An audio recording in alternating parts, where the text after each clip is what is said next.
Vamos discutir um pouco mais sobre climatologia. E para discutir sobre climatologia, o primeiro ponto é quais são os fatores que condicionam o clima. Então nós vamos ter pelo menos 7 fatores importantes que vão condicionar o clima. Quais são eles? Posição geográfica, latitude, longitude, a ocorrência de massas de ar, o efeito da continentalidade, se você vai ter aí uma região onde tem uma quantidade maior de continente ou de oceano, que a gente viu que a capacidade térmica dos dois é diferente, o relevo. Você tem relevos, por exemplo, o relevo mais intenso, onde você pode ter montanhas ou então cordilheiras, podem afetar a circulação da massa de ar e a gente vai ter aquela chuva de barlavento, soda-vento que a gente viu anteriormente. Imagine o que pode acontecer no Himalaia ou então com os Andes em torno disso.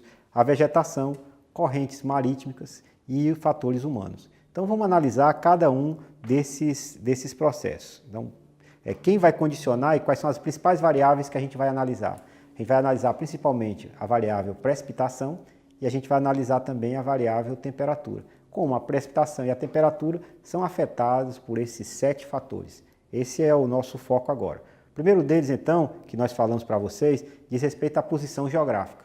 Tá certo? Então, a posição geográfica, nós já discutimos isso de forma quase exaustiva, né? Então, a gente vai ter zonas climáticas na Terra em função da latitude, que nós já discutimos exaustivamente, que isso está associado exatamente a essa distribuição irregular da radiação solar na superfície do planeta. Então a gente vai ter aqui uma zona equatorial, uma zona tropical, uma zona subtropical e uma zona polar. Então quanto maior for a latitude, mais fria vai ser essa região e características diferentes a gente vai ter.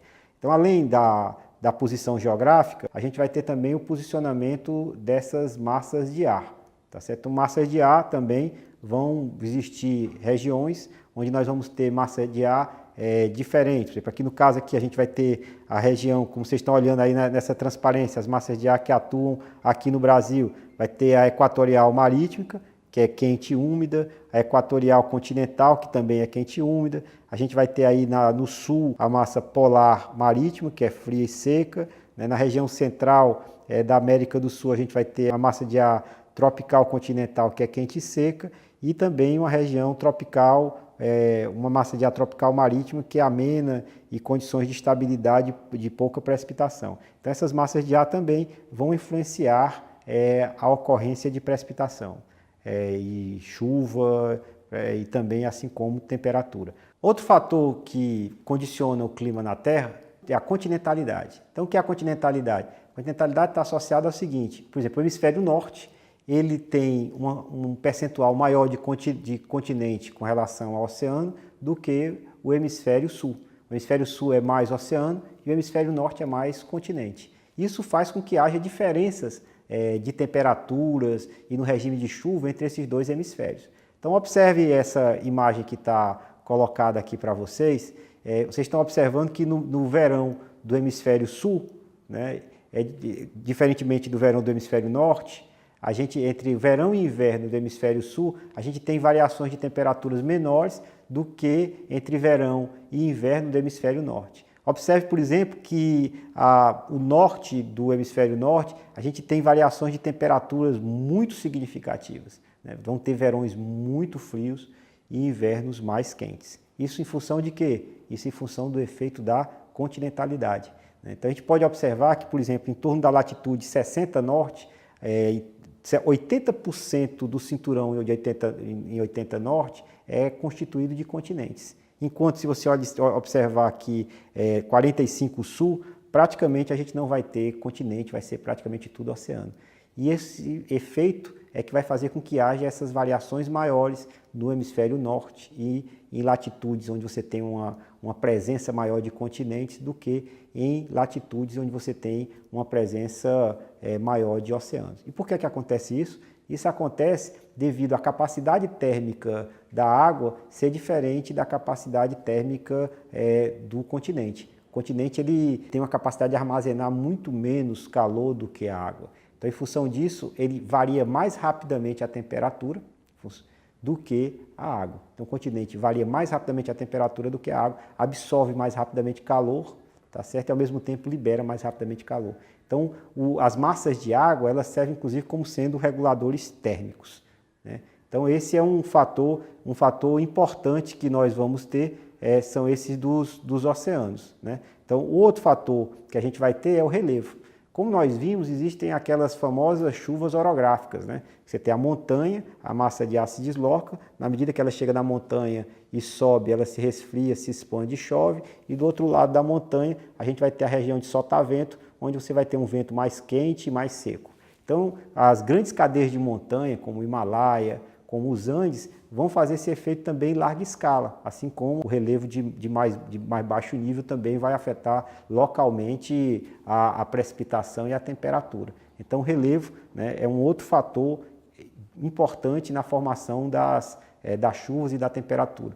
Normalmente, na região de sotavento de grandes cordilheiras de montanha, nós vamos ter desertos, né? Então, vamos ter deserto no sotavento do Himalaia, no sotavento dos Andes, a gente vai ter regiões mais secas, ou seja, na Serra Nevada, na América do Norte também, a gente vai ter regiões mais secas, e formação de desertos ou de regiões mais áridas na região de sotavento. Então, esse é o efeito do relevo. Outro fator importante é a vegetação.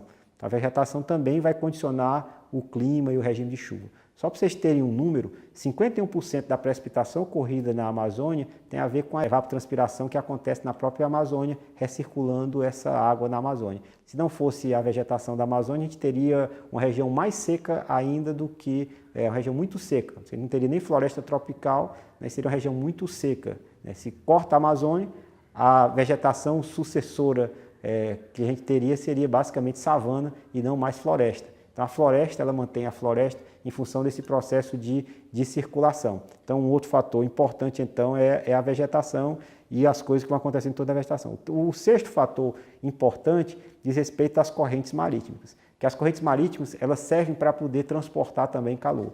Um caso clássico disso é exatamente a corrente do México, né? A corrente do Golfo, que se forma no México. Essa corrente do Golfo ela vai transportar calor da região tropical ali próximo ao México para a região oeste da Europa. Então, a região da oeste da Europa ela tem temperaturas mais amenas hoje graças à corrente do Golfo.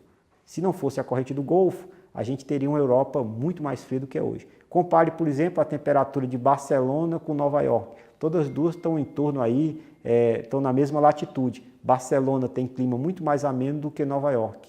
A Suécia e o norte do Canadá. No norte do Canadá a gente tem condições mais difíceis, né, para a vida humana do que na Suécia. Em função de quê? Desse transporte de calor que é feito pela corrente do Golfo. Então a corrente do Golfo ela aquece o oeste da Europa, né? Tem até um filme que passou algum tempo atrás, né, que é um dia depois de amanhã, né, que é exatamente diz respeito ao enfraquecimento da corrente do Golfo, que é um processo até que alguns estudiosos analisam que é abrupt climate change, né, mudança abrupta do clima, né, mudanças climáticas abruptas. Então, está associado ao quê? De gelo na Groenlândia, diminui concentração de sais no oceano, com isso modifica-se a relação de pressão, o gradiente de pressão, que faz com que haja a corrente do Golfo. A corrente do Golfo não migra mais para o norte, ao não migrar mais para o norte, não teria mais esse aquecimento. Com isso, o aquecimento global que gerou o derretimento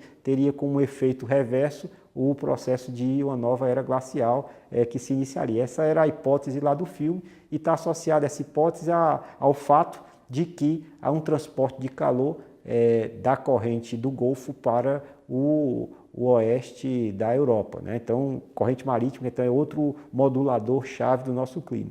E, finalmente, um sétimo fator extremamente importante diz respeito ao fator humano. O homem modifica o clima. Modifica o clima em escala global, né?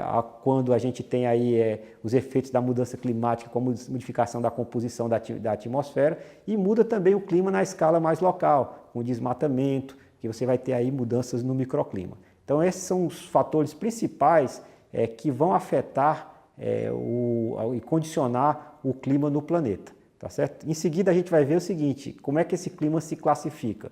A gente vai ver uma classificação climática de Köppen e também de Torthwaite. Esse é o motivo do nosso próximo tópico.